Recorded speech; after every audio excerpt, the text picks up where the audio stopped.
الحمد للہ رب العالمین، الصلاة والسلام علی خاتم النبیین وعلی آلہ وصحبہ اجمعین۔ اللہ لا الہ الا هو الحی القیوم لا تأخذہ سنة ولا نوم لہ ما فی السماوات وما فی الارض من ذا الذی یشفع عنده الا بإذنہ یعلم ما بین ایدیہم وما خلفہم ولا یحیطون بشیء من علمہ الا بما شاء وسع کرسیہ السماوات والارض ولا یؤودہ حفظہما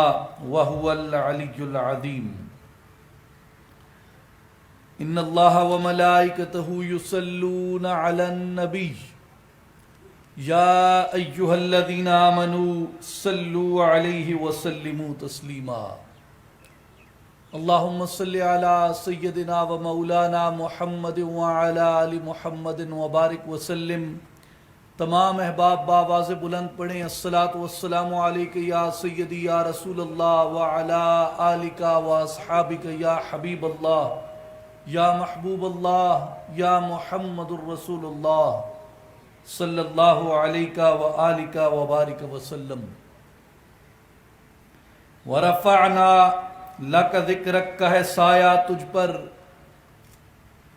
بول بالا ہے تیرا، ذکر ہے اونچا تیرا۔ مٹ گئے مٹتے ہیں مٹ جائیں گے آدا تیرے، نہ مٹا ہے نہ مٹے گا کبھی چرچا تیرا۔ تو گھٹائے سے کسی کے نہ گھٹا ہے نہ گھٹے، جب بڑھائے تجھے اللہ تعالی تیرا۔ بے بسم اللہ اسم اللہ دا ایوی گہنا بھارا ہو، نال شفاعت سرور عالم چھٹسی عالم سارا ہو۔ حدوں بے حد درود نبی تے جس دا ایڈ پسارا ہو، میں قربان تنا توں یا حضرت باہو جنا ملیا نبی سہارا ہو۔ میرے بھائیوں، بزرگوں، دوستوں، ساتھیوں، السلام علیکم ورحمۃ اللہ وبرکاتہ۔ آج کی اس پروقار تقریب میں تشریف لانے پہ اصلاحی جماعت و عالمی تنظیم العارفین دربار عالیہ حضرت سلطان العارفین سخی سلطان باہو رحمۃ اللہ تعالی علیہ کی طرف سے میں آپ تمام بھائیوں، بزرگوں، دوستوں اور ساتھیوں کو خوش آمدید کہتا ہوں اور آپ کا خیر مقدم کرتا ہوں، اور اپنے لیے اعزاز اور شرف سمجھتا ہوں کہ آج کی اس پر رونق اور پروقار تقریب میں آپ سے چند لمحات کے لیے مخاطب ہونے کا موقع ملا۔ میرے بھائیوں اور بزرگوں، آج ہم جس تقریب میں موجود ہیں یہ نبی اکرم خاتم النبیین محمد مصطفیٰ احمد مجتبیٰ صلی اللہ علیہ وآلہ وسلم کے اسم پاک سے منسوب ہے، اور اسی حوالے سے ناچیز چند گزارشات آپ کی خدمت میں عرض کرے گا، جن کا تعلق اور جو معروضات عرض کرنے کا بنیادی مقصد نبی اکرم صلی اللہ علیہ وآلہ وسلم کی ذات اقدس سے اپنی محبت میں، اپنے عشق میں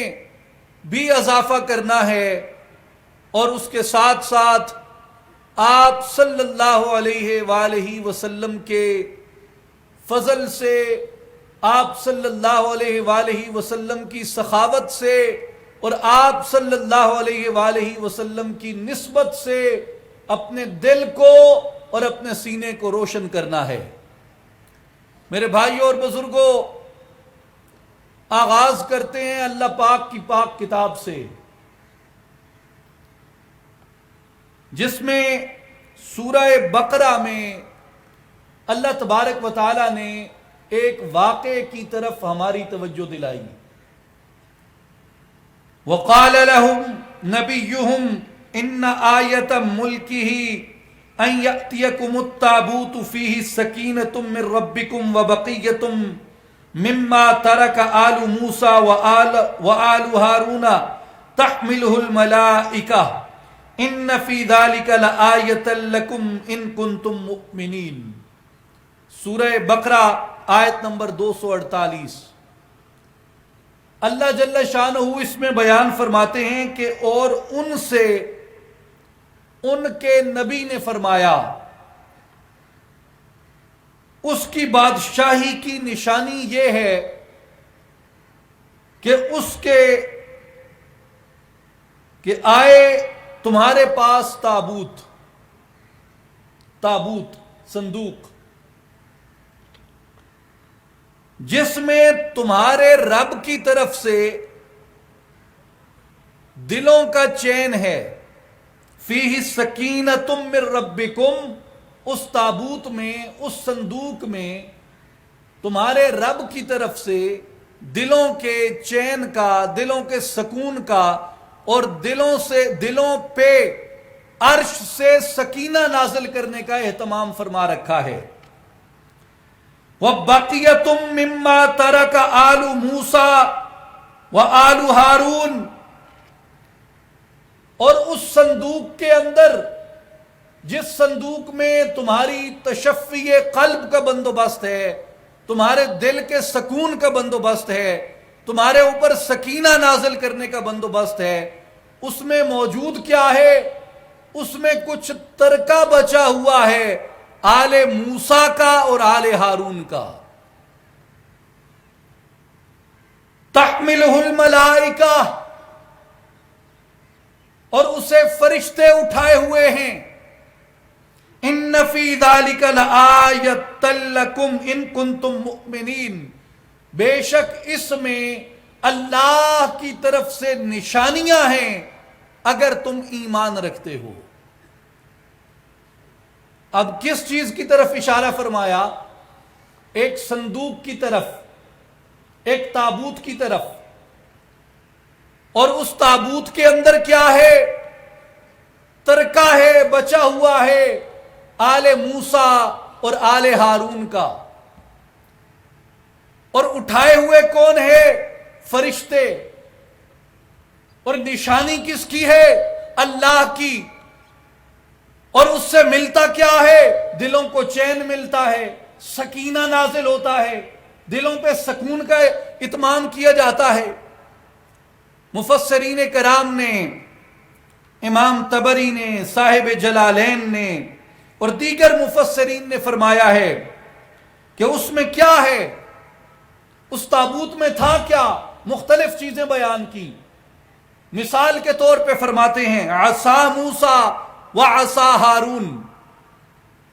اس میں حضرت موسیٰ علیہ السلام کا عصا تھا اور حضرت ہارون علیہ السلام کا عصا تھا۔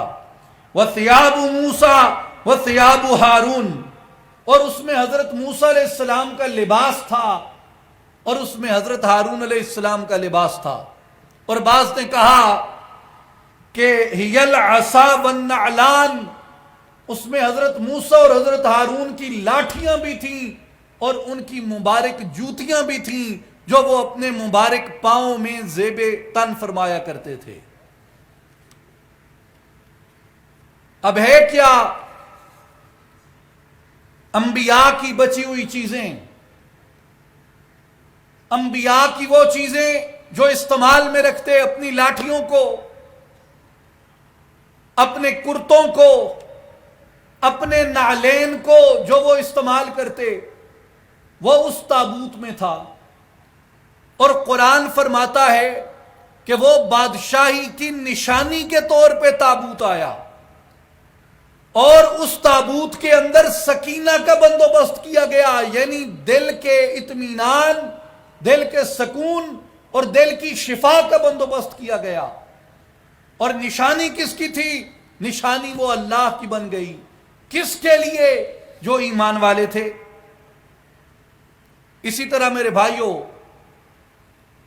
ایک دوسرا واقعہ ہے قرآن مجید میں. اب یہ میں ایک بار پھر بتا دوں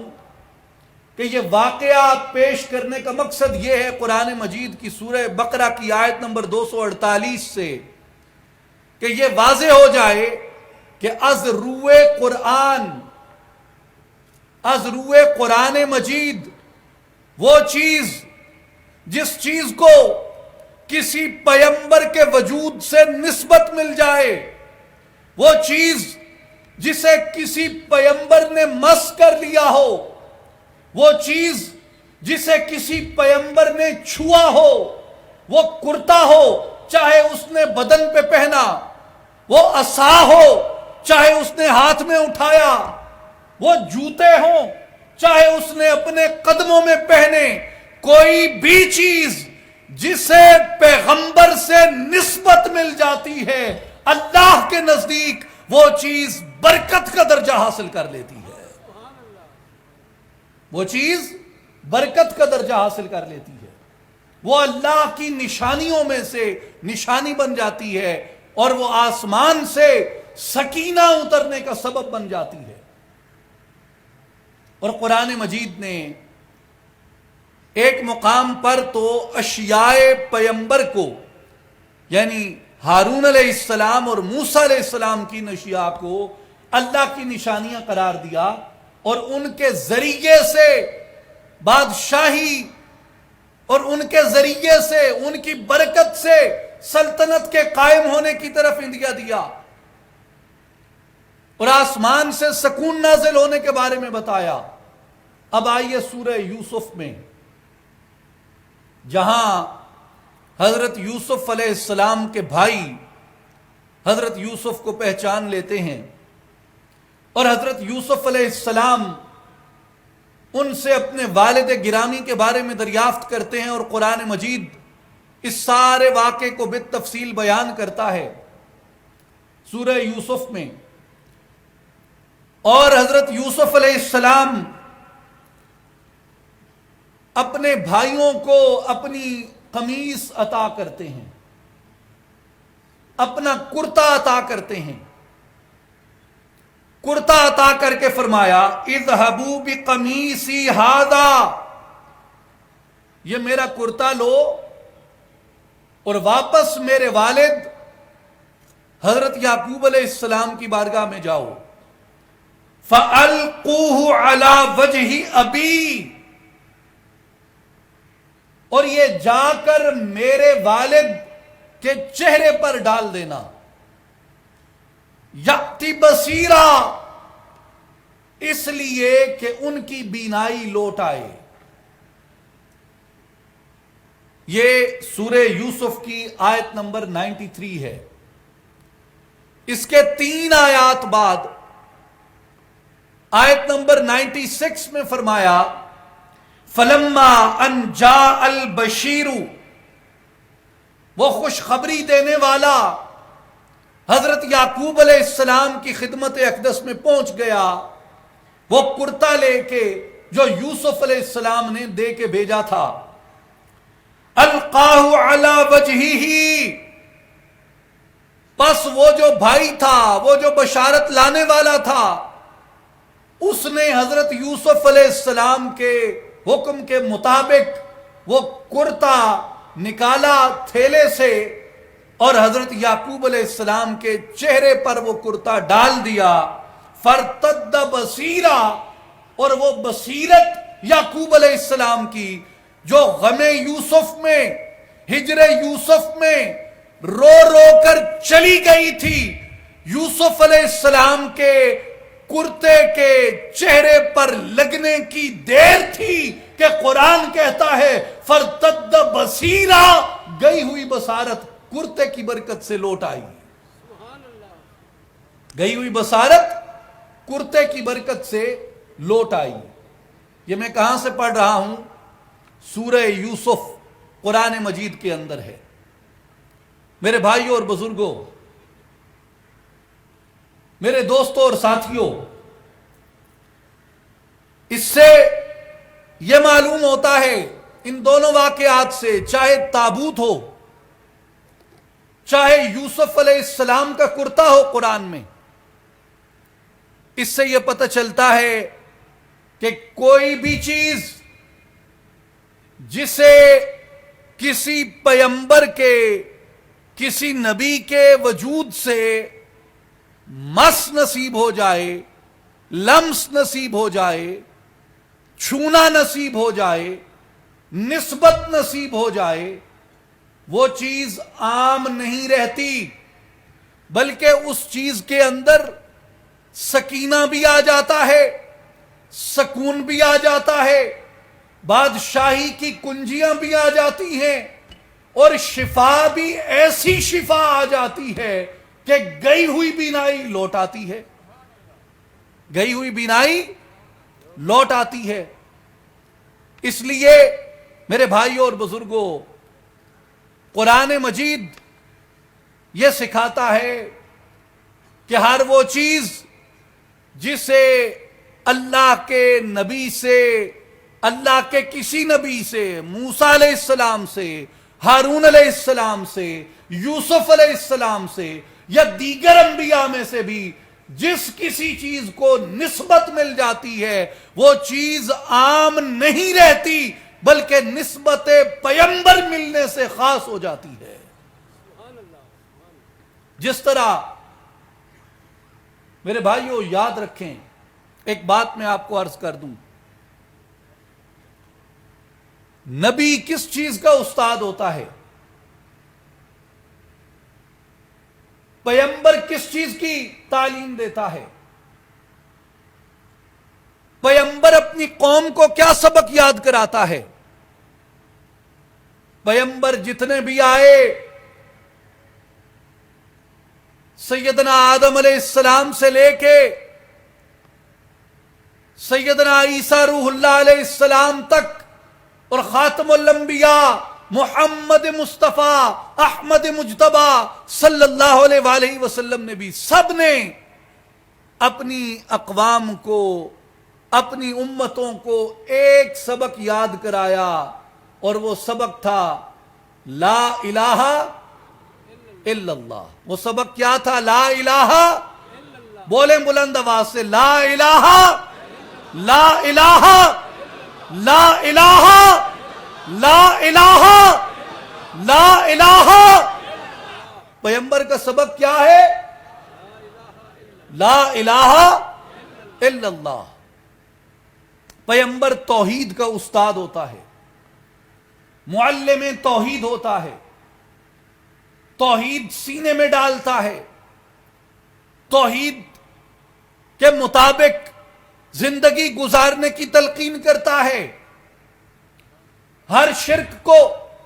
ہر شرک کے شائبے کو، ہر دوئی کو، ہر دوئی کے شائبے کو سینے سے نکال دیتا ہے۔ میرے بھائیوں غور کیجئے، کرتا بھیجنے والا یوسف علیہ السلام ہیں، کرتا وصول کرنے والے یعقوب علیہ السلام ہیں، کرتا بھیجنے والا بھی پیغمبر ہے، کرتا وصول کرنے والا بھی پیغمبر ہے، کرتا بھیجنے والا بھی نبی ہے، کرتا وصول کرنے والا بھی نبی ہے، کرتا بھیجنے والا بھی معلم توحید ہے، کرتا وصول کرنے والا بھی معلم توحید ہے۔ تو یوسف نے کرتا بھیجا کہ میرا کرتا ہے، میرے جسم سے لگا ہے، اس لیے اس کرتے میں اللہ نے شفا رکھ دی ہے۔ یعقوب علیہ السلام تک پہنچا، کہا نبی نے بھیجا ہے، میرے بیٹے نے بھیجا ہے، اس کے جسم سے لگا ہے، اس میں شفا رکھ دی گئی ہے۔ اس لیے بھیجنے والے نے بھی بمطابق توحید بھیجا، وصول کرنے والے نے بھی بمطابق توحید وصول کیا۔ اس سے معلوم ہوا کہ انبیاء کرام علیہم السلام کے تبرکات سے برکت حاصل کرنا انبیاء کی بھی سنت ہے، اور رب نے بھی اس میں شفا رکھ دی ہے۔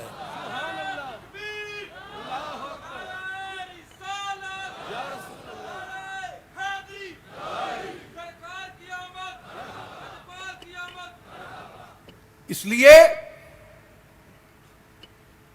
ان کرتوں میں بھی ان کے جسم اقدس سے مس ہو جانے والی اشیاء میں بھی برکت رکھ دی گئی،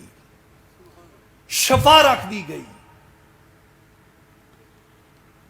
صحیح مسلم کتاب اللباس والزینہ کی حدیث مبارک ہے، حضرت اسماء بنت ابی بکر رضی اللہ تعالی عنہا، جو امیر المؤمنین سیدنا ابو بکر صدیق رضی اللہ تعالی عنہ کی بیٹی اور عشرہ مبشرہ میں سے صحابی سیدنا زبیر ابن عوام رضی اللہ تعالی عنہ کی زوجہ ام المومنین سیدہ عائشہ صدیقہ رضی اللہ تعالی عنہ کی ہمشیرہ اسماء بنت ابی بکر رضی اللہ تعالی عنہما، آپ کی روایت ہے صحیح مسلم کتاب اللباس والزینہ میں، آپ نے ایک دن اپنے سامان سے ایک طیالسی کسروانی جبہ نکالا، خوبصورت جبہ نکالا، اور اپنے ایک غلام کو مخاطب کر کے فرمایا ہذہ جبۃ رسول اللہ صلی اللہ علیہ وآلہ وسلم۔ اپنے غلام کو کہا کہ یہ جبہ نبی پاک شہ لولاک صلی اللہ علیہ وآلہ وسلم کا ہے، اور یہ جبہ حضرت اسماء کہنے لگی کہ میری بہن ام المومنین حضرت عائشہ صدیقہ رضی اللہ تعالی عنہ کے پاس تھا، اور جب حضرت عائشہ کی وفات ہوئی تب سے یہ جبہ میرے پاس آ گیا، اور وَكَانَ النَّبِيُّ صلی اللہ علیہ وآلہ وسلم يَلْبَسُهَا، اور یہ وہ جبہ ہے جسے نبی پاک شہ لولاک تاجدار مدینہ سرور قلب و سینہ صلی اللہ علیہ وآلہ وسلم آپ زیب تن فرماتے تھے۔ فَنَحْنُ نَغْسِلُهَا لِلْمَرْضَى يُسْتَشْفَى بِهَا، حضرت اسماء فرماتی ہیں کہ بیٹا چونکہ یہ جبہ نبی پاک علیہ السلام نے پہنا تھا، اس لیے اب ہم میں سے کبھی بھی کوئی بیمار ہو جائے تو ہم اس جبے کو نکالتے ہیں، نکال کے اسے پانی میں بھگوتے ہیں، وہ پانی ہم اپنے مریضوں کو پلاتے ہیں، نبی کے جبے سے ایسی شفا جاری ہوتی ہے کہ پینے والوں کی بیماریاں زائل ہو جاتی ہیں۔ یہ کون بیان کر رہا ہے؟ ابو بکر کی بیٹی حضرت عائشہ کی بہن زبیر ابن عوام کی زوجہ، اور روایت کس نے کیا؟ امام مسلم رحمت اللہ علیہ نے صحیح مسلم میں، کہ نبی پاک شہ لولاک صلی اللہ علیہ وآلہ وسلم کے وصال فرما جانے، حتیٰ کہ امی عائشہ صدیقہ رضی اللہ تعالی عنہ کے وصال فرما جانے کے بعد بھی صحابیات کی یہ معمولات میں سے تھا کہ اگر کوئی بیمار ہوتا ان کے گھر میں، ان کے عزیز و اقارب میں، ان کے رشتہ داروں میں، یا اہل مدینہ میں سے کوئی، تو سرکار کے جبے کو پانی میں دھوتے، اور وہ جو دھومن ہوتا، وہ جو جبہ دھونے والا پانی ہوتا، اس سے اپنے لیے شفا حاصل کرتے۔ اسی طرح ابو القاسم ابن میمون بیان کرتے ہیں کہ ہمارے پاس نبی پاک صلی اللہ علیہ وآلہ وسلم کے مبارک استعمال میں رہنے والا ایک پیالہ تھا، حضور کا ایک پیالہ تھا جس سے کبھی سرکار دو عالم صلی اللہ علیہ وآلہ وسلم نے استعمال فرمایا تھا۔ فرماتے ہیں کہ اگر ہم میں سے، ہماری بستی میں سے کوئی مریض ہوتا، ہم اپنے مریضوں کو حضور کے استعمال شدہ پیالے سے پانی دیتے، اس پیالے کی برکت سے اللہ انہیں شفا عطا فرما دیتا۔ اسی طرح صحیح بخاری کتاب اللباس کی حدیث ہے، عثمان ابن عبداللہ ابن وہب اس کو بیان فرماتے ہیں، وہ فرماتے ہیں کہ مجھے میرے گھر والوں نے ایک پیالہ پانی کا دیا، مجھے میرے گھر والوں نے ایک پیالہ پانی کا دیا اور کہا بیٹا ام المومنین حضرت ام سلمہ رضی اللہ تعالی عنہا کے کاشانہ اقدس پہ چلے جاؤ اور حضرت ام سلمہ رضی اللہ تعالی عنہا کے پاس چاندی کی ایک ڈبیا تھی، چھوٹی سی چاندی کی ایک ڈبیا تھی، فیہ شعر من شعر النبی صلی اللہ علیہ وآلہ وسلم، چاندی کی اس ڈبیا میں نبی پاک علیہ السلام کے بالوں میں سے کچھ بال مبارک تھے، حضور کی مبارک زلفوں سے کچھ بال مبارک تھے۔ وَكَانَ إِذَا أَصَابَ الْإِنسَانَ عَيْنٌ أَوْ شَيْءٌ بَعَثَ إِلَيْهَا مِخْضَبَهُ فَاطَّلَعْتُ فِي الْجُلْجُلِ، فرماتے ہیں کہ ہمارے اس علاقے میں اگر کوئی شخص نظر بد کا شکار ہو جاتا یا کسی شخص کو کوئی مرض لاحق ہو جاتا تو ہم اپنے گھروں سے برتن میں پانی لے کے ام المومنین حضرت ام سلمہ رضی اللہ تعالی عنہا کے در دولت پہ حاضر ہو جاتے، ان کے کاشانہ اقدس پہ حاضر ہو جاتے اور وہ برتن اور پانی پیش کرتے، آپ اس برتن میں اپنی چاندی کی وہ ڈبیا ڈبوتی جس میں نبی پاک شہ لولاک صلی اللہ علیہ وآلہ وسلم کے بال مبارک تھے۔ صحیح بخاری کتاب اللباس کی حدیث ہے کہ وہ اس میں بال مبارک ڈبوتی اور وہ پانی لے جا کر ہم اس مریض کو پلاتے جس کو مرض ہوتی یا جس کو نظر بد ہوتی، سرکار علیہ السلام کے بالوں کے ساتھ لگنے والے اس پانی کے استعمال سے ہمارے مریضوں کو شفا ہو جایا کرتی۔ اور محدثین نے، یہ صحیح بخاری کی حدیث ہے، امام ابن بطال نے، حافظ ابن حجر اسقلانی نے، حافظ بدر الدین عینی نے اور دیگر بے شمار محدثین نے ان حدیث مبارکہ کی ذیل میں ان کے ضمن میں کئی احادیث بیان فرمائی اسی سے متعلقہ، اور فتوے دیے ان محدثین نے، ان فقہائے کرام نے کہ نبی پاک شہ لولاک صلی اللہ علیہ وآلہ وسلم کے وجود اقدس سے جس چیز کو بھی نسبت مل گئی اللہ نے اس میں برکت بھی رکھ دی، شفا بھی رکھ دی۔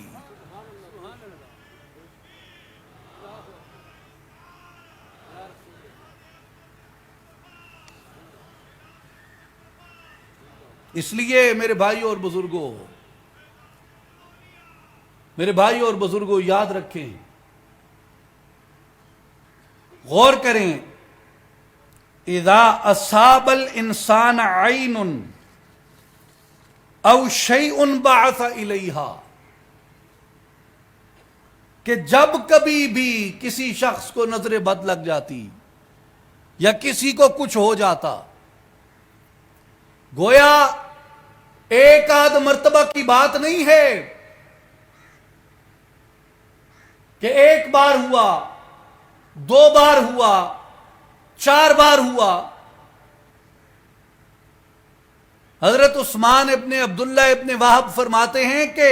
اذا اصاب الانسان عین، جب بھی کبھی بھی کسی کو کچھ بھی ہوتا ہم برتن لے کے حضرت ام سلمہ کے کاشانہ اقدس پہ چلے جاتے. یہ کون سا زمانہ ہے؟ ام سلمہ کون ہیں؟ آپ کی میری مومنوں کی ماں ہیں.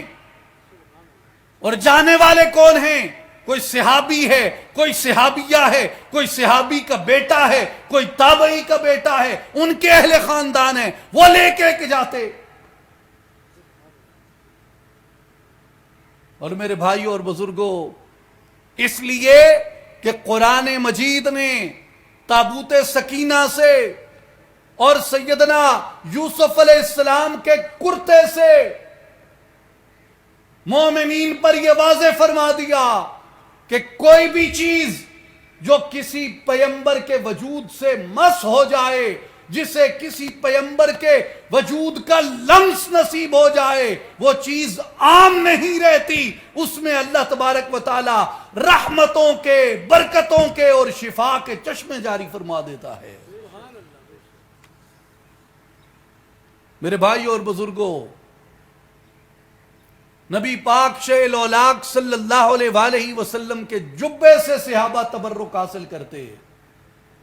نبی پاک صلی اللہ علیہ وآلہ وسلم کے مبارک بالوں سے صحابہ کرام برکت حاصل کرتے، شفا حاصل کرتے، اس کے دھون کو پیتے. صحیح مسلم کتاب الحج میں انس ابن مالک رضی اللہ تعالیٰ عنہ بیان فرماتے ہیں کہ حضور نبی پاک صلی اللہ علیہ وآلہ وسلم نے مناسک مکمل فرمائے، قربانی کی اور اپنے مبارک سر سے بال اتروائے. فَأَعْتَاهُ أَبَا طَلْحَةَ، اور آپ صلی اللہ علیہ وآلہ وسلم نے اپنے بال حضرت ابو طلحہ رضی اللہ تعالیٰ عنہ کو عطا فرمائے اور یہ فرمایا کہ اقسمہ بین الناس، کہ ابو طلحہ یہ میرے بال ہیں، یہ بال لے جا کے لوگوں میں بانٹ دو، لوگوں میں تقسیم کر دو. یہ بال لے جا کے لوگوں میں تقسیم کر دو. اس لیے کہ نبی اکرم صلی اللہ علیہ وآلہ وسلم نے صحابہ کرام رضوان اللہ علیہ مجمعین کے دلوں میں، ان کے سینوں میں اپنی ذات عالیہ سے وابستہ ہر ایک چیز کی محبت کو، ہر ایک چیز کی قدر کو پیدا فرمایا. اور ہر ایک چیز کے بارے میں صحابہ کرام رضوان اللہ علیہ مجمعین یہ جانتے تھے کہ اگر یہ کپڑا حضور کے جسد کو چھو چکا ہے تو قیامت تک اس کپڑے سے شفا جاری ہوتی رہے گی. اور یہ بال جو نبی پاک خود بلا بلا کر صحابہ کو عطا کرتے، ابو طلحہ کو بلا کے عطا کیے اور کہا ابو طلحہ کچھ خود رکھ لو، کچھ امت میں تقسیم کر دینا، کہ جہاں تک یہ فیضان جائے گا وہاں تک شفا جائے گی، وہاں تک رحمت جائے گی، وہاں تک برکت جائے گی.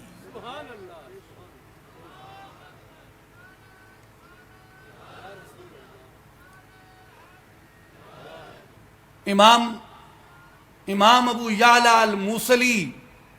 رحمت اللہ تعالی علیہ، امام ابو یعلا الموصلی رحمت اللہ علیہ، آپ اپنی مسند میں روایت فرماتے ہیں، مسند ابو یعلا میں، اللہ کی تلوار سیدنا خالد بن ولید رضی اللہ تعالی عنہ کے بارے میں. حضرت خالد بن ولید رضی اللہ تعالیٰ عنہ فرماتے ہیں کہ ہم نے نبی اکرم شیخ الاولاق صلی اللہ علیہ وآلہ وسلم کے ساتھ عمرہ کیا، اور حضور صلی اللہ علیہ وآلہ وسلم نے جب عمرے کے بعد اپنی مبارک زلفیں ترشوائیں تو صحابہ کرام رضوان اللہ علیہ مجمعین حضور کی زلفوں کو، بالوں کو حاصل کرنے کے لیے دیوانہ وار لپکے. اور حضرت خالد بن ولید فاتح قیصر و کسرا، خالد ابن ولید اللہ کی تلوار، آپ فرماتے ہیں کہ میں بھی سرکار علیہ السلام کے بال لینے کے لیے آگے بڑھا، اور جہاں پیشانی مبارک سے بال لیے جا رہے تھے وہاں سے میں نے سرکار علیہ السلام کے مبارک بال لیے، اور وہ بال لے کے میں نے اپنی ٹوپی میں، امامے میں اگلی طرف رکھ لیے، اور فرماتے ہیں کہ اس کے بعد میں جس بھی جنگ میں گیا سرکار علیہ السلام کی پیشانی کے بالوں کو اپنی ٹوپی میں رکھ کے جاتا۔ اس حضور کے مبارک بالوں کی برکت سے میں جس بھی میدان میں اترا اللہ نے مجھے فتح عطا فرمائی۔ حضرت خالد بن ولید رضی اللہ تعالیٰ عنہ کے ساتھ صحابہ کرام ایک مارکے میں کھڑے ہیں، دشمنوں نے چاروں طرف سے اللہ کی تلوار کو گھیر لیا، خالد بن ولید کو گھیر لیا، اور لڑتے لڑتے خالد بن ولید رضی اللہ تعالیٰ عنہ کا امامہ شریف گر گیا زمین پہ۔ اب چاروں طرف سے دشمن ہیں، حکمت عملی کا، دفاع کا تقاضا تھا کہ اگر امامہ گر گیا ہے تو اپنی حفاظت کو جاری رکھتے، سالار اعلیٰ تھے، قیادت کر رہے تھے جنگ کی، مگر خالد بن ولید رضی اللہ تعالیٰ عنہ نے دشمنوں کی پرواہ کیے بغیر رکابوں سے پاؤں نکالا اور گھوڑے سے زمین پر جست لگا دی، زمین پہ اترے۔ اب چاروں طرف سے پھالے لپکے، چاروں طرف سے تلواریں آئیں، مگر خالد بن ولید رضی اللہ تعالیٰ عنہ نے امامہ اٹھایا، امامہ اٹھا کے چوم کے سر پہ رکھا، سر پہ رکھ کے پھر جہاد شروع فرما دیا۔ اللہ نے جب فتح عطا کی، شام کو مومنین اپنے خیموں میں جمع ہوئے، ایک صحابی آگے بڑھے اور عرض کی، اے خالد، آج ہم نے آپ کی ایک عجب منظر دیکھا بے احتیاطی کا، آپ ہمارے قائد ہیں، آپ ہمارے سالار ہیں، آپ ہمارے کمانڈر ہیں، اور جنگ میں جب چاروں طرف سے گھیرے میں آ گئے تھے، اگر امامہ گر بھی گیا تھا تو فتح کے بعد اس امامے کو اٹھا لیا جاتا، اس دستار کو اٹھا لیا جاتا۔ آپ نے احتیاط کی پرواہ نہ کرتے ہوئے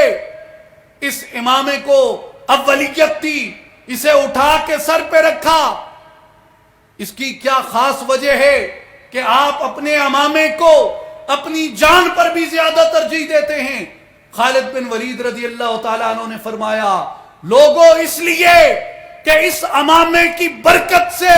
اللہ ہمیں شفاعت، اللہ ہمیں فتح عطا کرتا ہے، کیونکہ میرے امامے میں نبی پاک علیہ السلام کے بال مبارک ہیں۔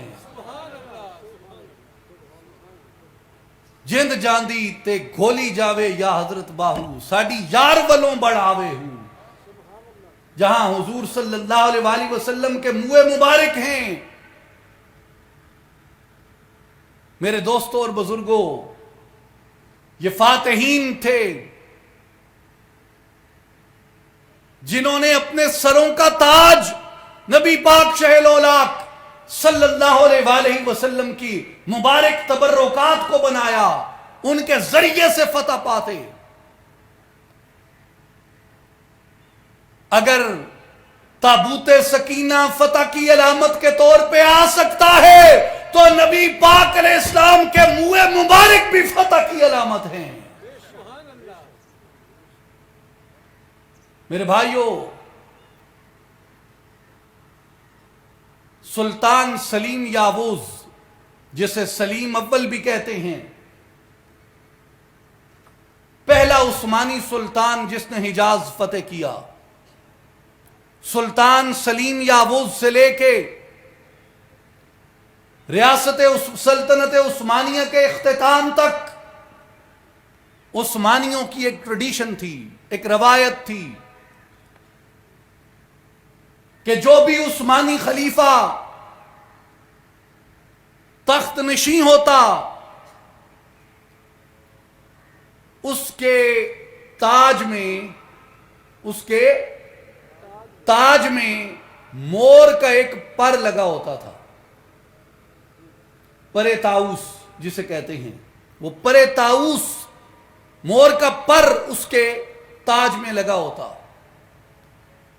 اور جو وہ مور کا پر ہوتا تھا وہ مدینہ منورہ میں مسجد نبوی میں حجرہ نبویہ صلی اللہ علیہ وآلہ وسلم کے اندر موروں کے پروں سے بنے ہوئے جس جھاڑو سے سرکار کے روضہ اقدس کی صفائی کی جاتی، سرکار کے روضہ اقدس کے جھاڑو جو ہوتا تھا مور کے پروں کا بنا ہوا، حضور کے روضہ اقدس کے جھاڑو کا ایک پر لا کے عثمانی سلطان کے تاج میں لگایا جاتا تھا۔ تو سلطانوں کے تاج نبی پاک علیہ السلام کے جھاڑوؤں کے تنکوں سے مزین ہوتے تھے۔ یہ کون لوگ تھے؟ یہ وہ لوگ تھے جو خالد بن ولید کے پیروکار تھے، جو خالد بن ولید کی اتباع کرتے تھے، جنہیں یہ پتا تھا کہ فتح، نصرت، کامیابی، کامرانی اگر نصیب ہو سکتی ہے تو فقط اور فقط نسبت مصطفیٰ سے نصیب ہو سکتی ہے، عشق مصطفیٰ سے نصیب ہو سکتی ہے، ادب مصطفیٰ سے نصیب ہو سکتی ہے، تعظیم رسول سے نصیب ہو سکتی ہے، حضور کی ذات اقدس سے والہانہ محبت کے ساتھ نصیب ہو سکتی ہے۔ اس لیے میرے بھائیوں، جتنے اولیاء اللہ تھے، جتنے صاحبان سلسلہ بزرگ تھے، وہ حضرت اسماء بنت ابی بکر کی سنت پہ چلتے، وہ حضرت ام سلمہ کی سنت پہ چلتے، وہ خالد بن ولید رضی اللہ تعالی عنہ کی سنت پہ چلتے، کہ کامیابی حضور کی نسبت سے نصیب ہوتی ہے، حضور کے تعلق سے نصیب ہوتی ہے، حضور کی رغبت سے نصیب ہوتی ہے، حضور کی جانب کشش سے نصیب ہوتی ہے۔ اور نبی پاک شہ الاولاق صلی اللہ علیہ وآلہ وسلم کی ذات اقدس سے یہ تبرک جو تھا صحابہ کرام رضوان اللہ علیہم اجمعین بکثرت حاصل کیا کرتے۔ صحیح بخاری کتاب الصلاۃ کی حدیث ہے کہ عتبان ابن مالک انصاری رضی اللہ تعالی عنہ وہ حاضر ہوئے آپ صلی اللہ علیہ وآلہ وسلم کی بارگاہ میں اور عرض کی، یا رسول اللہ صلی اللہ علیہ وسلم، میری بینائی کمزور ہو گئی ہے اور میں اپنی قوم کو نماز پڑھاتا ہوں، اور اگر کبھی بارش ہو جائے تو میرے اور ان کے درمیان جو وادی ہے وہ بہنے لگتی ہے، اور میں ان کی مسجد میں جانے اور نماز پڑھانے کی اس لیے طاقت اور ثقت نہیں رکھتا، تو اگر آپ کرم فرمائیں اور میرے گھر میں تشریف لائیں تو جہاں آپ جلوہ فرما ہوں گے، جہاں آپ نماز ادا فرمائیں گے، میں آپ کی برکت سے اسی مقام کو اپنا مصلی بنا لوں گا۔ صحیح بخاری کتاب الصلاۃ۔ نبی اکرم شہ الاولاق صلی اللہ علیہ وآلہ وسلم آپ سیدنا ابو بکر صدیق رضی اللہ تعالی عنہ کے ساتھ اپنے غلام عتبان ابن مالک انصاری کے گھر تشریف لے گئے، اور آپ نے ان سے فرمایا، اَيْنَ تُحِبُّ أَنْ أُصَلِّيَ مِنْ بَيْتِكَ، آپ نے فرمایا عتبان اپنے گھر میں کس جگہ کو پسند کرتے ہو کہ جہاں میں نماز پڑھوں؟ قال فأشرت له إلى ناحية من البيت، انہوں نے اپنے گھر میں ایک طرف اشارہ کیا اور عرض کی یا رسول اللہ صلی اللہ علیہ وآلہ وسلم اس مقام پہ آپ نماز ادا فرمائیے. فقام رسول اللہ صلی اللہ علیہ وسلم فکبرا، حضور صلی اللہ علیہ وآلہ وسلم وہاں جلوہ فرما ہوئے، اس جگہ آپ نے تکبیر فرمائی اور وہ کہتے ہیں کہ فقمنا فصفنا فصلى رکعتین ثم سلم. وہ فرماتے ہیں کہ نبی اکرم صلی اللہ علیہ وآلہ وسلم کے پیچھے ہم نے صف بنائی، اقامت کہی، کھڑے ہو گئے، نماز پڑھی، حضور صلی اللہ علیہ وآلہ وسلم نے سلام پھیرا. اور جس مقام پہ نبی پاک شہ الاولاق خاتم النبیین صلی اللہ علیہ وآلہ وسلم آپ نے نماز پڑھی تھی، اس مقام کو انہوں نے اپنے لیے مصلی گاہ بنا لیا. اس حدیث مبارک پہ حافظ ابن حجر عسقلانی رحمت اللہ علیہ شرح بخاری فتح الباری کے اندر ارشاد فرماتے ہیں، اپنا فتویٰ دیتے ہوئے، اپنا تبصرہ کرتے ہوئے، اپنی رائے دیتے ہوئے، وَفِيهِ التَّبَرُّكُ بِالْمَوَادِعِ الَّتِي صَلَّى فِيهَا النَّبِيُّ صلی اللہ علیہ وآلہ وسلم اَوْ وَطَئِهَا. اس مبارک سے، یہ اس حدیث مبارک سے یہ دلیل ملتی ہے کہ اس مقام سے، جس مقام پہ حضور نے نماز پڑھی ہو، جس مقام پہ حضور تشریف لے کے گئے ہوں، جس مقام پہ حضور صلی اللہ علیہ وآلہ وسلم کے مبارک قدم لگے ہوں، حافظ ابن حجر کہتے ہیں اس مقام سے برکت حاصل کرنا، اس مقام پہ نماز نوافل ادا کرنا، اس مقام کی زیارت کے لیے جانا اس حدیث پاک کی روح سے ثابت ہوتا ہے کہ یہ صحابہ کرام کا طریقہ تھا. سالم ابن عبداللہ ابن عمر رضی اللہ عنہم وہ جگہ ڈھونڈتے اپنے غلاموں کو ساتھ لے کے، جن جن مقامات پہ حضرت عبداللہ ابن عمر رضی اللہ تعالی عنہ انہیں نشاندہی کرتے کہ بیٹا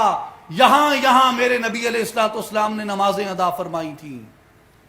تو ان مقامات کو نشان لگا رکھتے، ڈھونڈتے، وہاں جاتے، نیت کر کے جاتے، ارادہ کر کے جاتے کہ اس مقام پہ جا رہے ہیں جس مقام پہ نبی پاک علیہ السلام نے نماز ادا فرمائی، اس درخت کے نیچے جا رہے ہیں جس درخت کے نیچے نبی پاک علیہ السلام جلوہ فرما ہوئے تھے. اس لیے وہ مقام جسے نبی پاک سے نسبت ہو جائے، وہ مقام جو نبی پاک سے منسوب ہو جائے، چاہے حضور نے وہاں غزوہ کیا، حضور نے وہاں قیام کیا، حضور نے وہاں آرام کیا، حضور چند لمحے سستائے وہاں بیٹھ کے، یا نبی پاک صلی اللہ علیہ وسلم نے وہاں پہ نماز ادا فرمائی ہو، اس کا قصد کر کے جانا، اس کی زیارت کی نیت کر کے جانا عمل صحابہ سے ثابت ہوتا ہے. اور محدثین اس کی تصریح کرتے ہیں، امام بخاری وہ روایات لے کے آتے ہیں. تو میرے بھائیوں اور بزرگوں، یہ کس لیے تھا؟ یہ کس لیے وہ کرتے تھے؟ اس لیے کہ ہر وہ مقام جسے نبی پاک سے نسبت ہو جاتی ہے اللہ اس مقام کو پاک فرما دیتا ہے. جس مقام کو سرکار سے نسبت ہو جائے، جس مقام کو کملی والے سے نسبت ہو جائے، جس مقام کو تاجدار مدینہ سے نسبت ہو جائے، وہاں اللہ اپنے انوار کی کثرت کر دیتا ہے، برکتوں کی کثرت کر دیتا ہے، رحمتوں کی کثرت کر دیتا ہے، فضل کی کثرت کر دیتا ہے، شفا کی کثرت کر دیتا ہے. تو مومنوں وہاں برکتوں کا حصول ہوتا ہے، وہاں شفا کا حصول ہوتا ہے، وہاں رحمتوں کا حصول ہوتا ہے. وہاں جانے سے دلوں کو تقویت ملتی ہے، نبی پاک سے رشتہ الفت و محبت استوار بھی ہوتا ہے اور مضبوط بھی ہوتا ہے. میرے بھائیوں اور بزرگوں، اور ہر وہ چیز جو نبی پاک شہ الاولاق صلی اللہ علیہ وآلہ وسلم سے منسوب ہو جائے، اس کی پاکی، اس کی طہارت، اس کی طیبت میں کوئی شک نہیں رہ جاتا، اس کے طیب ہونے میں کوئی شک نہیں رہ جاتا، اس کے طاہر ہونے میں کوئی شک نہیں رہ جاتا، اس کے پاک ہونے میں کوئی شک نہیں رہ جاتا۔ صحابہ کرام حاضر ہوتے نبی پاک صلی اللہ علیہ وسلم کی بارگاہ میں۔ امام نسائی سنن میں کتاب المساجد میں بیان کرتے ہیں، اور صاحب مشکات نے بھی اس حدیث کو بیان کیا۔ وعن طلق ابن علی قال خرجنا وفدا الى رسول اللہ صلی اللہ علیہ وآلہ وسلم فبايعناه وصلينا معه واخبرناه ان بارضنا بيعة لنا فاستوهبناه من فضل طهوره فدعا بماء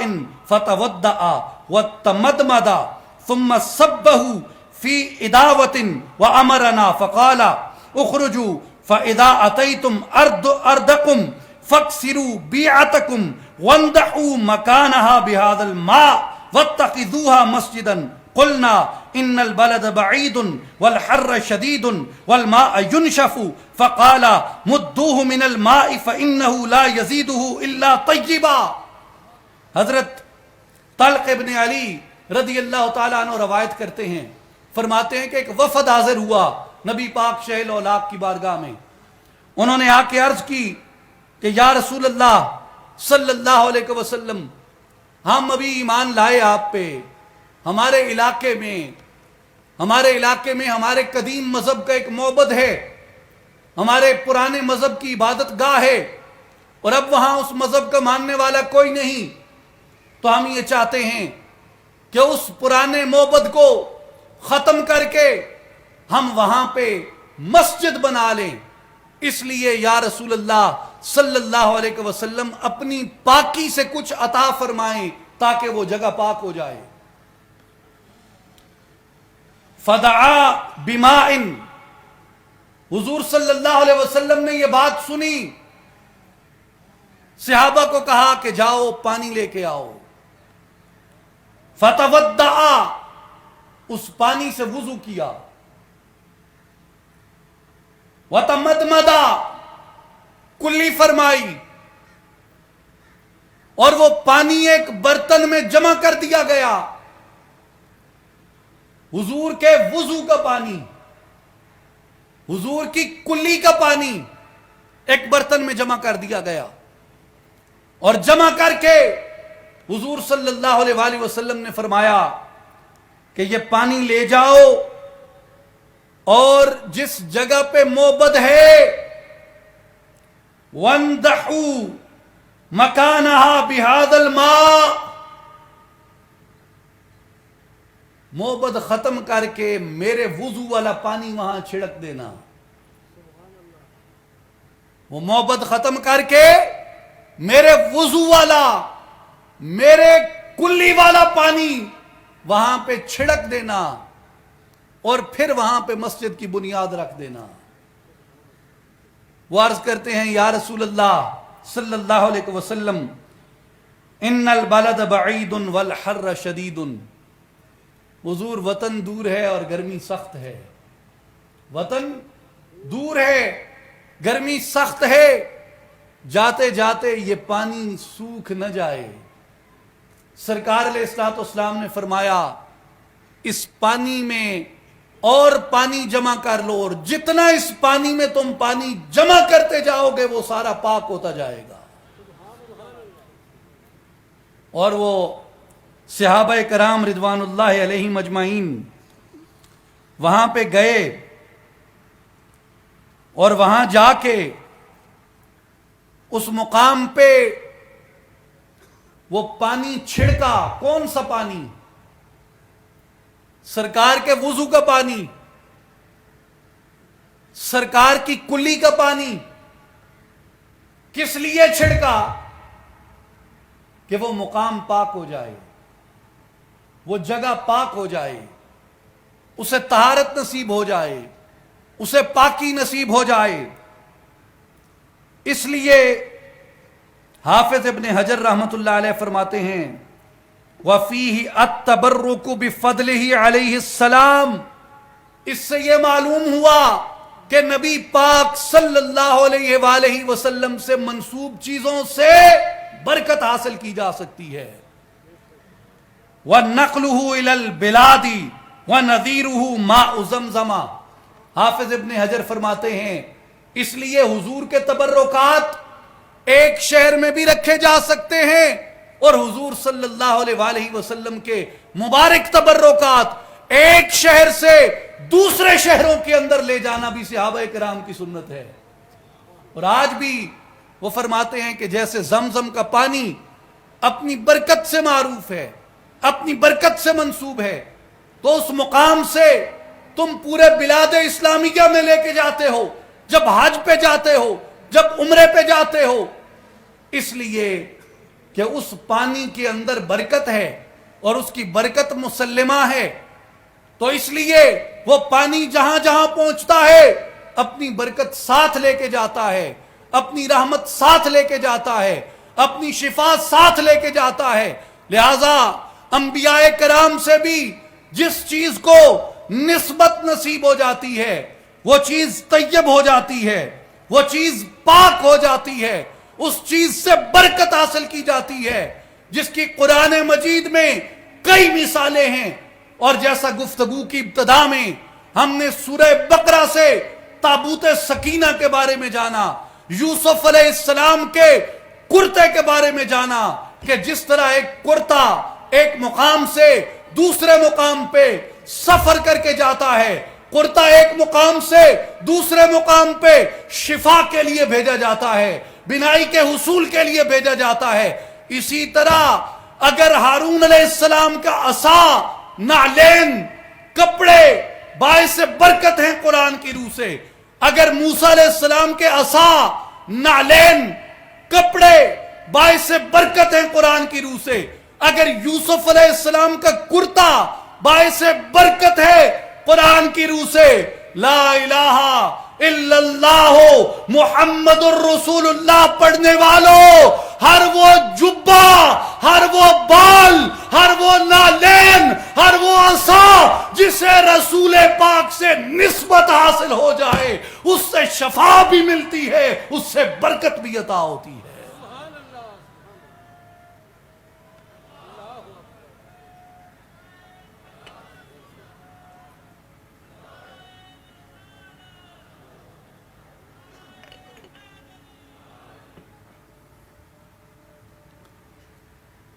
زور میرا لگ رہا ہے اور تھک وہاڑی والے گئے ہیں، ذرا بلند نعرہ لگائیں، نعرہ رسالت، نعرہ رسالت۔ حضور کا ذکر ہو رہا ہے، جوش سے بیٹھنا چاہیے، محبت سے بیٹھنا چاہیے، شوق سے بیٹھنا چاہیے۔ امام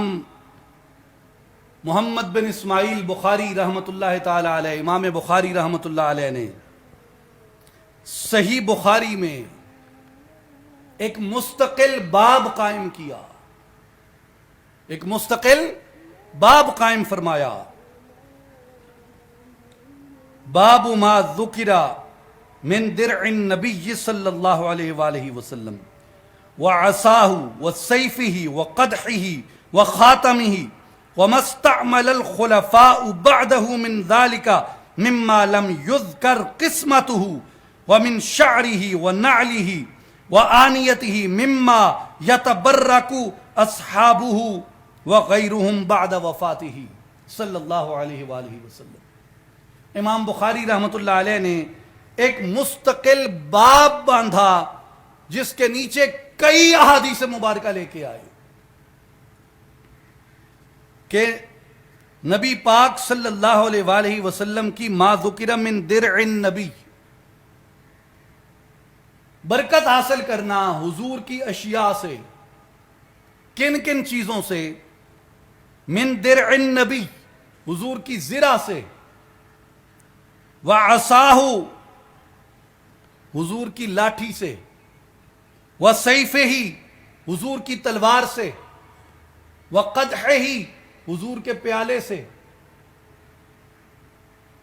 وخاتمہ، حضور صلی اللہ علیہ وآلہ وسلم کی انگوٹھی سے، وَمَا اسْتَعْمَلَ الْخُلَفَاءُ بَعْدَهُ مِنْ ذَلِكَ، مما لم یذکر قسمتہ، اور ان میں سے جن چیزوں کو خلفائے راشدین المہدیین رضوان اللہ علیہم اجمعین نے آپ کے بعد استعمال کیا، جن کی تقسیم کا ذکر نہیں کیا گیا۔ وَمِن شَعْرِهِ، اور حضور صلی اللہ علیہ وسلم کے بالوں سے برکت حاصل کرنا، وَنَعْلِهِ، حضور صلی اللہ علیہ وآلہ وسلم کی جوتیوں سے، وَآنِيَتِهِ، حضور کے برتنوں سے، مما یتبرک اصحابہ وغیرہم، اصحابہ وغیرہم، جن سے برکت حاصل کی اصحابہ، حضور کے صحابہ نے، وغیرہم، اور صحابہ کے بعد دیگر مسلمانوں نے، بعد وفات ہی، اس حال میں کہ نبی اکرم صلی اللہ علیہ وآلہ وسلم وصال فرما گئے تھے۔ سادہ کر دوں بات کو، امام بخاری نے باب باندھا جس کے تحت کئی احادیث لے کے آئے، کس بارے میں؟ خلفائے راشدین کا، صحابہ کرام کا، اور صحابہ کے علاوہ دیگر لوگوں یعنی تابعین کا، تبع تابعین کا برکت حاصل کرنا ان اشیاء سے جو حضور صلی اللہ علیہ وسلم سے منسوب تھی۔ مثلا حضور کی زرہ سے برکت حاصل کرنا، مثلا حضور کے عصا سے برکت حاصل کرنا، مثلا حضور کی تلوار سے برکت حاصل کرنا، مثلا حضور صلی اللہ علیہ وآلہ وسلم کے پیالے سے برکت حاصل کرنا، مثلا حضور صلی اللہ علیہ وآلہ وسلم کی مبارک انگوٹھی سے برکت حاصل کرنا، مثلا حضور صلی اللہ علیہ وآلہ وسلم کے سر اقدس کے مبارک بالوں سے برکت حاصل کرنا، وَنَعْلِهِ، سرکار دو عالم صلی اللہ علیہ وآلہ وسلم کی مبارک جوتیوں سے برکت حاصل کرنا، اور حضور صلی اللہ علیہ وآلہ وسلم کے برتنوں سے برکت حاصل کرنا، حضور صلی اللہ علیہ وآلہ وسلم کی مبارک حیات کے اندر بھی، ظاہری زندگی میں بھی، اور حضور صلی اللہ علیہ وآلہ وسلم کے وصال مبارک کے بعد بھی ان سے برکت حاصل کرنا۔ امام بخاری رحمۃ اللہ علیہ نے اس پہ صحیح بخاری میں باب رقم فرمایا، اور امام بخاری کے یہ الفاظ کہ یتبرک اصحابہ، حضور کے صحابہ ان سے برکت حاصل کرتے تھے، حضور کے صحابہ ان سے برکت حاصل کرتے تھے۔ میرے بھائیوں اور بزرگوں، میرے دوستوں اور ساتھیوں، وہ چیز جو سرکار سے منسوب ہو جائے اس کی برکت کا کیا شمار کیا جا سکتا ہے؟ مجھے خواجہ فرید الدین عطار رحمت اللہ علیہ کی ایک حکایت یاد آ رہی ہے، منطق الطیر کی۔ فرید الدین عطار کہتے ہیں کہ ایک دن سلطان محمود غزنوی شکار کے لیے نکلا اور اپنے لشکر سے بہت دور آگے چلا گیا اکیلا۔ وہاں اس نے دیکھا ایک بوڑھا شخص کھڑا تھا، توجہ ہے بھائی، وہاں ایک بوڑھا شخص کھڑا تھا جس کے گدے سے اس کی کانٹے دار لکڑیاں نیچے گر گئی تھیں، اور وہ بوڑھا پریشان کھڑا تھا کہ میں ان کو کیسے لا دوں۔ تو سلطان محمود آگے بڑھا اور اس نے اس بوڑھے لکڑہارے سے سوال کیا کہ بابا مدد چاہیے تو کچھ کر دوں؟ اس نے کہا کہ اللہ نے روشن چہرے دیے ہیں، روشن چہرہ دیا ہے، مدد کرنی چاہیے تمہیں۔ سلطان محمود غزنوی گھوڑے سے اترے اور وہ اس کے کانٹے اٹھا کر، وہ لکڑیاں جھاڑیاں چھوٹی چھوٹی اٹھا کر اس کے گدے پہ لدوائیں، اور گھوڑے پہ بیٹھ کے واپس اپنی شکارگاہ کی طرف چلے۔ اور دیکھا کہ وہ بوڑھا بھی اسی راستے کی طرف آ رہا ہے، تو وہاں پہ اپنے فوجیوں کو کہا کہ جیسے یہ بوڑھا آئے اسے پکڑ کے میرے پاس لے آؤ۔ وہ بوڑھا آیا، اسے تو نہیں پتا تھا کہ یہ بادشاہ ہے اور سلطان محمود ہے۔ جیسے وہ بوڑھا آیا تو وہ اسے پکڑ کے بادشاہ کے خیمے کے سامنے سے جب انہوں نے گزارا تو اس نے دیکھا کہ تخت شاہی پر وہی شخص بیٹھا ہے جو میرے ساتھ گدھے سے گرے پڑے کانٹے اٹھوا رہا تھا۔ تو اس نے بڑا نادم ہوا، اس نے جان بخشی کی اپیل کی بادشاہ سے کہ میری جان بخش دی جائے، مجھے تو معلوم نہیں تھا کہ آپ یہ عظیم الشان سلطان ہیں۔ بادشاہ نے کہا نہیں وہ تو کوئی بات نہیں، میں نے خوشی سے کیا تھا، تم یہ بتاؤ کہ یہ لکڑیاں اور یہ کانٹے بیچنے ہیں تم نے؟ اس نے کہا جی بالکل بیچنے ہیں۔ تو بادشاہ نے اپنے درباریوں کو کہا کہ کون خریدے گا اس سے؟ انہوں نے کہا کہ شاید بادشاہ اس کے ادھر ہی سامان بکوانا چاہتا ہے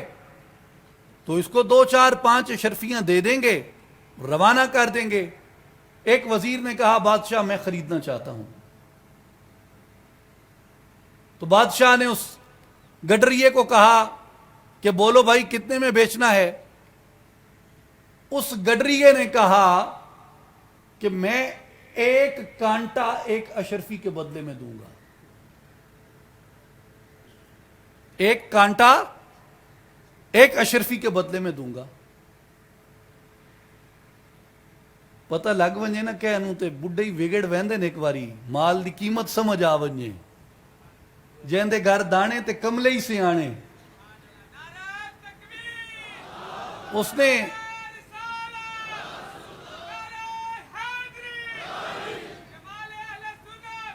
اس لیے انہوں نے کہا کہ 1 اشرفی کا یہ بے حیثیت کانٹا، یہ تو بے حیثیت کانٹا ہے، ادنا سی لکڑیاں ہیں اور پورے گدھے کا سامان بھی نہیں، وہ بھی بے قیمت ہے، 1 اشرفی کا بھی نہیں ہے، اور یہ 1 کانٹا تو 1 اشرفی کے بدلے میں فروخت کرے گا۔ خواجہ عطار کہتے ہیں کہ بوڑھے نے جواب دیا مقبلی چوں دست بر خارم نہاد، خار من 100 گون گلزارم نہاد۔ اس نے کہا بولے ہو تمہیں نہیں پتا کہ یہ 1 کانٹے کو بادشاہ نے جب اپنے مبارک ہاتھ لگائے تو میرے لیے 1 کانٹے کی قیمت گلزار سے بڑھ کر ہے۔ بات یہ نہیں ہے کہ یہ جنگل سے کٹے ہوئے بے حیثیت کانٹے ہیں، بات یہ ہے کہ ان کانٹوں کو سلطان محمود جیسے عظیم شخص نے ہاتھ لگایا تو کانٹوں کی قیمت میں نہیں وصول کر رہا، میں ان کانٹوں کو لگنے والے ہاتھ کی قیمت وصول کر رہا ہوں۔ میرے بھائیوں اور بزرگوں، میرے دوستوں اور ساتھیوں، جس چیز کو وجود مسعود رسول اللہ صلی اللہ علیہ وآلہ وسلم سے نسبت ہو گئی،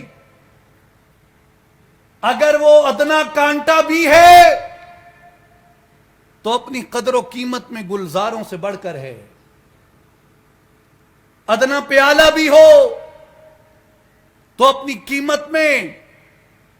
وہ جام جمشید سے بڑھ کر ہے، اگرچہ وہ ایک معمولی سی تلوار ہو مگر اپنی قدر و قیمت میں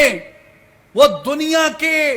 کل ہتھیاروں اور دنیا کی کل خوبصورت صنعتوں سے بڑھ کر ہے،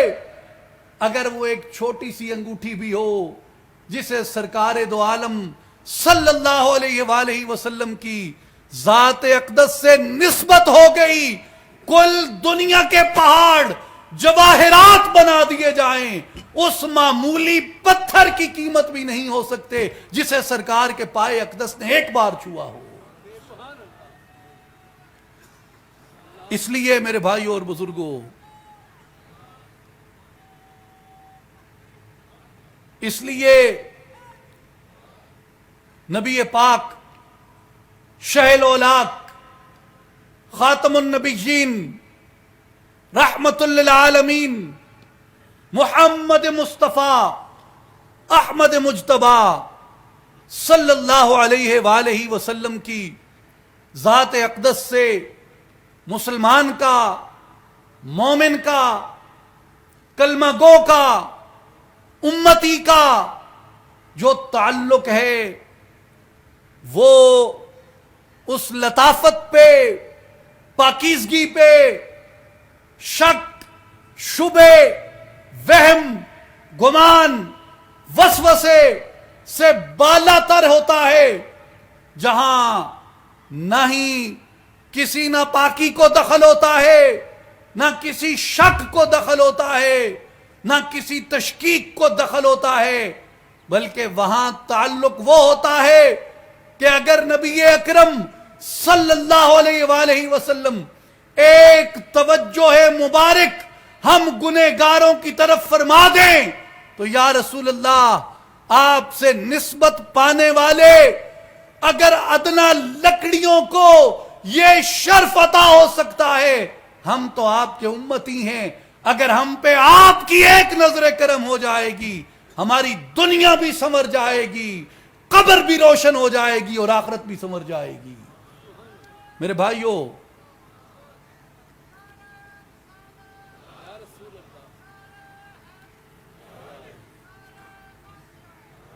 میرے بھائیوں اور بزرگوں، جو اولیاء اللہ کا راستہ ہے، جو اولیاء اللہ کا طریق ہے، جو اولیاء اللہ کی دعوت ہے اور جو صوفیاء کاملین کی تربیت ہے، اس کا بنیادی نقطہ اور اس کا بنیادی محور وہ لا الہ الا اللہ محمد الرسول اللہ ہے۔ طلب الہی اور عشق رسول، جس سینے میں اللہ کی طلب آ جاتی ہے اور جس سینے میں نبی پاک علیہ الصلوۃ والسلام کا عشق آ جاتا ہے، وہ سینہ عام سینہ نہیں رہتا۔ جیسے آپ جانتے ہیں کہ نبی پاک صلی اللہ علیہ وسلم کی ہجرت سے قبل جس بستی میں آپ نے جانا تھا اس بستی کو یثرب کہتے تھے۔ یثرب بیماریوں کے گڑھ کو کہتے ہیں، یثرب وباؤں کے مرکز کو کہتے ہیں، یثرب آفات کے اترنے کی جگہ کو کہتے ہیں۔ لیکن جب آپ کے اور میرے نبی تاجدار صلی اللہ علیہ وآلہ وسلم نے وہاں مبارک قدم رکھے، وہ یثرب کی بستی یثرب نہ رہی، وہ بیماریوں کا گڑھ نہ رہا، اسے اللہ نے مدینہ منورہ بنا دیا، وہ نور کا شہر بن گیا۔ میرے بھائیوں، وہ سینہ جس میں عشق مصطفیٰ نہیں ہے، جس میں ادب مصطفیٰ نہیں ہے، جس میں تعظیم مصطفیٰ نہیں ہے، جس میں کشش مصطفیٰ نہیں ہے، جس میں رغبت الی الرسول نہیں ہے، جس میں حضور نبی اکرم صلی اللہ علیہ وآلہ وسلم کی ذات گرامی سے وہ ہمارا پاکیزہ عشق کا رشتہ نہیں ہے، وہ سینہ یثرب ہے، وہ بیماریوں کا گڑھ ہے، وہ آفات کے اترنے کی جگہ ہے، وہ وباؤں کا مرکز ہے۔ لیکن جب اس سینے میں نبی پاک کے عشق کا ایک ذرہ داخل ہوتا ہے، وہ سینہ یثرب نہیں رہتا، وہ سینہ مدینہ بن جاتا ہے۔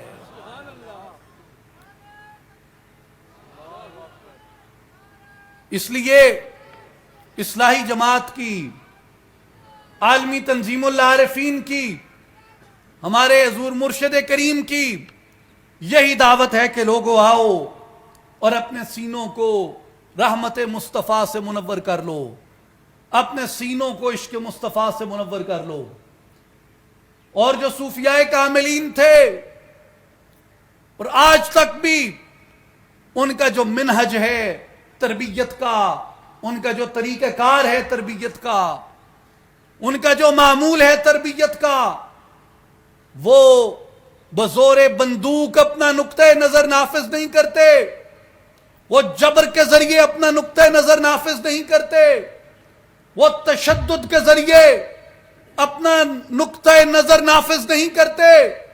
بلکہ وہ حضور صلی اللہ علیہ وآلہ وسلم کے عشق کی دعوت دیتے ہیں، حضور کی محبت کی دعوت دیتے ہیں۔ میرے بھائیوں، اولیاء کا پیغام کیا ہے؟ اولیاء کا پیغام یہی ہے جو حضرت سلطان العارفین سلطان باہو رحمت اللہ علیہ نے فرمایا، ایک دل خستہ رکھی راضی یا حضرت باہو، لیں عبادت ورے آہو۔ ایک ٹوٹے ہوئے دل کو اگر تم جوڑ لیتے ہو تو یہ 100 سال کی عبادت سے تمہیں زیادہ نفع دے سکتی ہے۔ یہ بات اللہ کی مخلوق کی خدمت کرنا، لوگوں میں اس رحم کو تقسیم کرنا، اس رحمت کو تقسیم کرنا۔ میرے بھائیوں اور بزرگوں، علامہ اقبال رحمت اللہ علیہ فرماتے ہیں کہ مومن وہ ہوتا ہے جس کا کردار، جس کا پیکر، جس کی سیرت، جس کا وجود عشق مصطفیٰ کا آئینہ دار بن جائے، اور جس کا کردار اور پیکر اور سیرت رحمت مصطفیٰ کی عملی تصویر بن جائے۔ اقبال کہتے ہیں کہ مسلمانوں، وہ وقت یاد کرو جب رسول اکرم صلی اللہ علیہ وآلہ وسلم مکہ المکرمہ میں ایک فاتح کی حیثیت سے داخل ہوئے، اور آپ صلی اللہ علیہ وآلہ وسلم کے لشکر سے عبادہ ابن صامت رضی اللہ تعالی، سعد بن عبادہ رضی اللہ تعالی عنہ نے یہ نعرہ لگایا، سعد ابن عبادہ نے، کہ آج مکے میں انتقام کا دن ہے۔ جب یہ خبر رسول اکرم صلی اللہ علیہ وآلہ وسلم تک پہنچی، حضور صلی اللہ علیہ وآلہ وسلم نے فرمایا، آج مکے میں انتقام کا نہیں، آج مکہ المکرمہ میں عام معافی کا دن ہے۔ اور آپ نے سورہ یوسف کی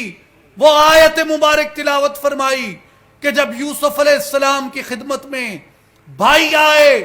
ان کو عہدے پہ دیکھا، منصب پہ دیکھا، لرزہ طاری ہو گیا، ڈر گئے، خوفزدہ ہو گئے کہ آج ہم سے عتاب کا معاملہ نہ ہو، آج ہم سے یوسف سختی کا معاملہ نہ کریں۔ تو یوسف علیہ السلام نے جو کلمات کہے تھے، نبی پاک صلی اللہ علیہ وسلم نے فرمایا، قال لا تثریب علیکم اليوم، آج کے دن تمہارے اوپر کوئی انتقام نہیں لیا جائے گا۔ اقبال کہتے ہیں، آنکھ بر اعدا در رحمت کشاد، مکرا پیغام لا تثریب داد۔ جس نے دشمنوں پر بھی رحمتوں کے دروازے کھول دیے، اور جس بستی سے آپ کو تشدد کر کے نکالا گیا، آپ کے رفقا کو قتل کر کے نکالا گیا، آپ کے لوگوں پہ جبر کر کے نکالا گیا، اس بستی میں رسول اللہ صلی اللہ علیہ وآلہ وسلم جب داخل ہوتے ہیں تو آپ گو کے ایک فاتح تھے، مگر حضور رحمت کے پیغام کے ساتھ داخل ہوئے۔ میرے بھائیوں اور بزرگوں، اولیاء کی دعوت کا امتیاز ہی یہی ہے، اولیاء کی تربیت کا امتیاز ہی یہی ہے کہ یہ کسی تشدد کی دعوت نہیں دیتے، یہ کسی تشدد پہ نہیں اکساتے، یہ کہتے ہیں لوگوں آؤ، سینوں کو عشق مصطفیٰ سے روشن کر لو، اور جس طرح اللہ نے نبی اکرم صلی اللہ علیہ وآلہ وسلم کو کل جہانوں کے لیے رحمت ہی رحمت بنا دیا تھا، آؤ اس زمین پہ حضور کی امت کے لیے اور کل انسانوں کے لیے اپنے وجود کو رحمت ہی رحمت بنا دو۔ اور نبی پاک شیل اولاق صلی اللہ علیہ وآلہ وسلم نے فرمایا، امام بخاری کتاب التوحید میں روایت فرماتے ہیں، ان اللہ کتب کتابا قبل ان یخلق الخلق ان رحمتی سبقت غضبی۔ حضور نبی اکرم صلی اللہ علیہ وآلہ وسلم نے فرمایا کہ ابھی یہ دنیا تخلیق نہیں ہوئی تھی، ابھی یہ دنیا بنی نہیں تھی، اللہ نے ایک مقام پہ ایک کتاب میں پہلے لکھ دیا کہ ان رحمتی سبقت غضبی، بے شک میری رحمت میرے غضب کے اوپر غالب ہے۔ اولیاء کاملین فرماتے ہیں، مومنوں جب نسبت رسول اللہ سے تو رسول پاک بھی رحمت للعالمین ہے، اور بندگی اللہ کی جس کی رحمت اس کے غضب پہ غالب ہے، تو توحید کے ناطے سے بھی اور رسالت کے ناطے سے بھی اپنے آپ کو رحمت کا پیکر بنا لو، اپنے آپ کو رحمت کا سراپا بنا لو، اپنے آپ کو رحمت کی تصویر بنا دو کہ جہاں سے تم گزرو لوگ تمہیں دیکھیں اور یہ کہیں کہ یہ محمد مصطفیٰ احمد مجتبی صلی اللہ علیہ وآلہ وسلم کے غلام جا رہے ہیں۔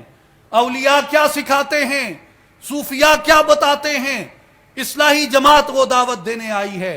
عالمی تنظیم العارفین وہ دعوت دینے آئی ہے کہ اولیاء اور صوفیاء تو یہ سکھاتے ہیں کہ اگر تم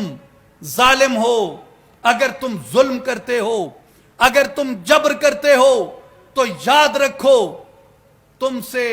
وہ شرف انسانیت چھین لیا جاتا ہے۔ قرآن میں دونوں مقام بیان ہوئے، احسن التقویم بھی بیان کیا، اسفل السافلین بھی بیان کیا، اور محی الدین ابن العربی کہتے ہیں کہ جیسے جیسے بندے کے وجود کے اندر رحمت کی مقدار بڑھتی جاتی ہے بندہ احسن التقویم کی طرف جاتا ہے، اور جیسے جیسے رحمت کی مقدار کم ہوتی جاتی ہے بندہ اسفل السافلین کی طرف جاتا ہے۔ آئیے فیصلہ کیجئے، حضور کے امتی ہونے کے ناطے، قرآن کے پیروکار ہونے کے ناطے،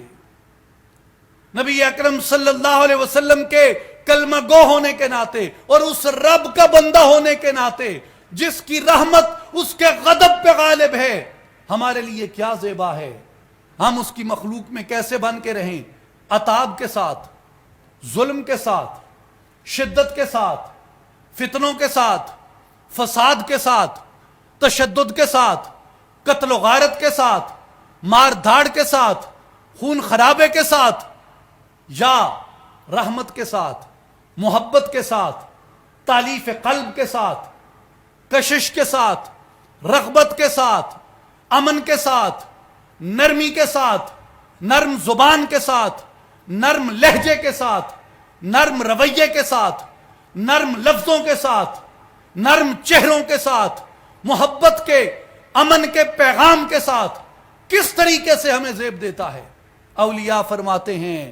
کہ تم اپنے لیے، اپنے معاشرے لیے، اپنی قوم کے لیے، اپنی ملت کے لیے جو بھی فیصلہ کرنا چاہتے ہو، ایک مرتبہ حضور کی رحمت پہ نظر ڈال لینا، ایک مرتبہ رب کی رحمت پہ نظر ڈال لینا۔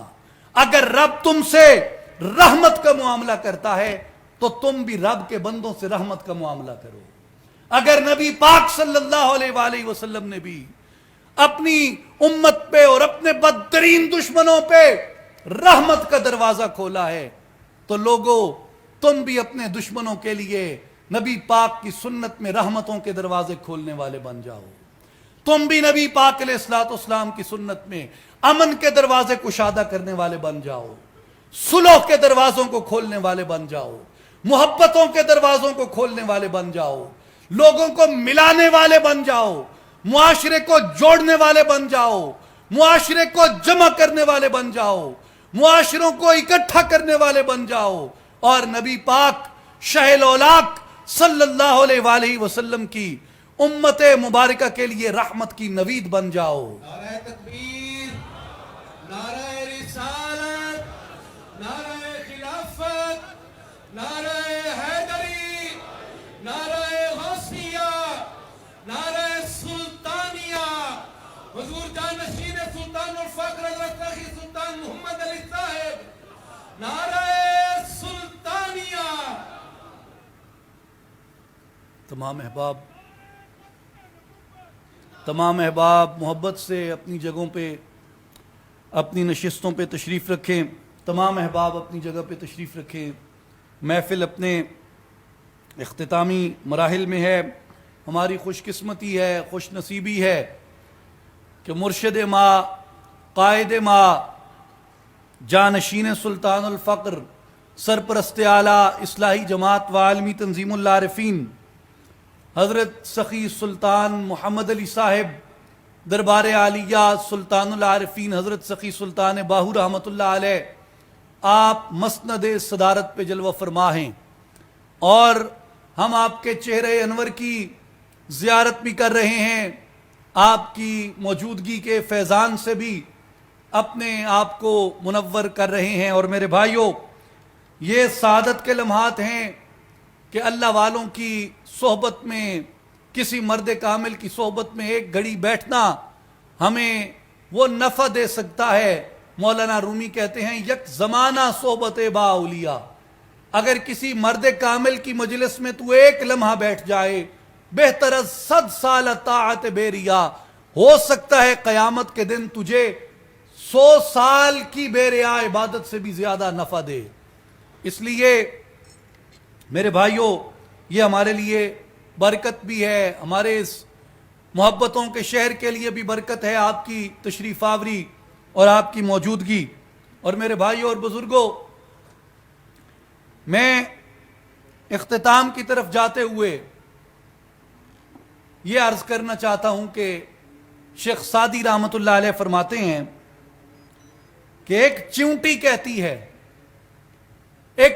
کہتی ہے کہ منا مورم کہ در پایم بمالند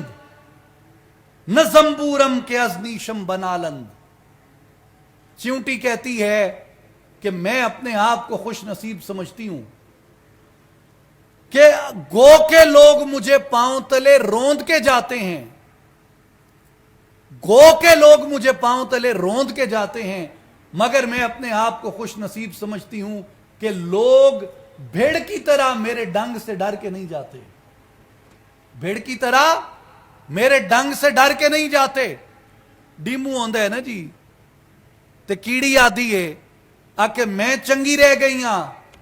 بھاویں لگ دے ٹپ دے مینوں پیروں تلے روند کے ویندن، پر ڈیمو آر میرے ڈنگ تو تے نہیں ڈر دے۔ اور پھر فرماتے ہیں کجا خود شکر ہی نعمت گزارم کہ زور مردم آزارے ندارم۔ اور چیونٹی کہتی ہے مولا میں کتنی بار تیری اس رحمت کا شکر ادا کروں، کتنی بار تیری اس رحمت کا شکر ادا کروں، کتنی بار تیری اس رحمت کا شکر ادا کروں کہ مجھ میں تیرے مخلوق کو ستانے کی ہمت نہیں ہے۔ تو نے مجھے کمزور بنایا،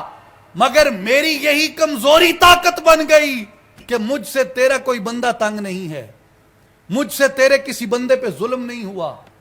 مجھ سے تیرے کسی بندے کو تکلیف نہیں پہنچی، مجھ سے تیرے کسی بندے کو ایذا نہیں پہنچی، مجھ سے تیرے کسی بندے کو اذیت نہیں پہنچی، مجھ سے تیرے کسی بندے کو رنج نہیں پہنچا، مجھ سے تیرے کسی بندے کو دکھ نہیں پہنچا۔ میرے بھائیوں اور بزرگوں، یہ وہ بات ہے جو محی الدین شیخ الاکبر ابن العربی رحمت اللہ علیہ فرماتے ہیں کہ احسن التقویم بھی ہے انسان اور اسفل السافلین بھی ہے، گہرے ترین گڑھوں میں گرا ہوا۔ دونوں میں فرق رحمت سے ہوتا ہے، جس میں رحمت کی مقدار بڑھ گئی وہ مولا کے قریب ہو گیا، وہ رسول پاک کے قریب ہو گیا، وہ احسن التقویم بن گیا، اور جس میں رحمت کی مقدار کم ہو گئی وہ اسفل السافلین ہو گیا، وہ گھٹا ٹوپ اندھیروں میں جا گرا۔ میرے بھائیوں، آج ہمارے مرشد کریم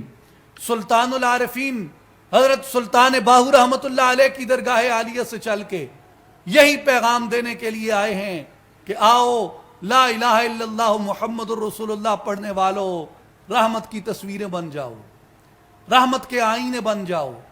رحمت کے عکس بن جاؤ، رحمت کے پیکر بن جاؤ۔ رحمت کا سراپا بن جاؤ، تمہاری سیرتوں سے رحمت نظر آئے، تمہارے پیغام سے رحمت نظر آئے۔ وہ نبیوں میں رحمت لقب پانے والا، مرادیں غریبوں کی بر لانے والا، وہ اپنے پرائے کا غم کھانے والا، مصیبت میں غیروں کے کام آنے والا، عرب جس پہ قرنوں سے تھا جہل چھایا،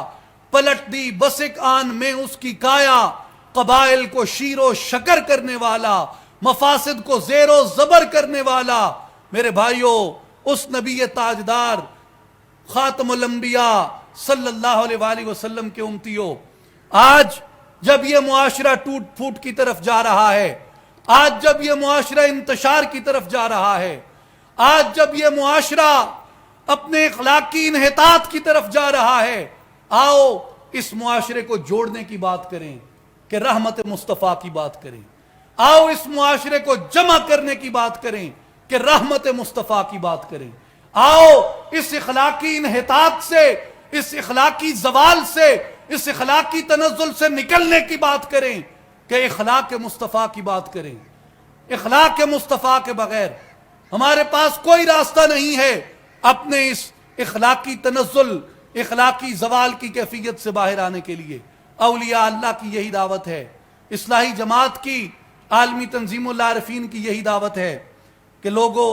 بھائیوں، ساتھیوں، بزرگوں، بہنوں، بیٹیوں، آؤ اور جو جہاں جہاں جس مقام پہ موجود ہے اپنے آپ کو حضور کی رحمت کا پیکر بنا لے اور خلق محمدی کا پیکر بنا لے۔ اسی میں ہماری نجات ہے۔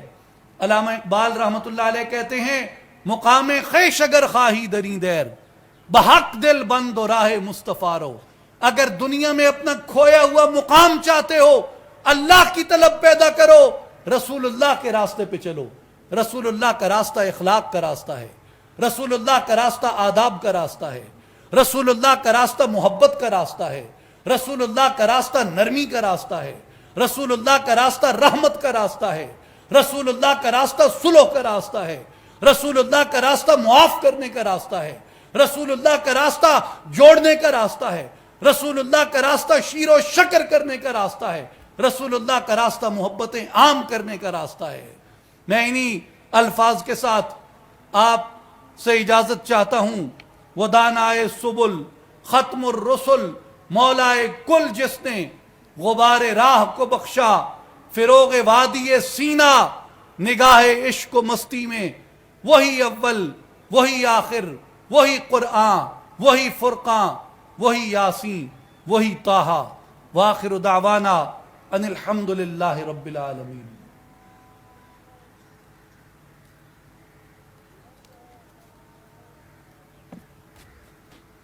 معزز سامعین، اب عارفانہ کلام پیش کرنے کے لیے تشریف لاتے ہیں جناب محمد رمضان سلطانی صاحب۔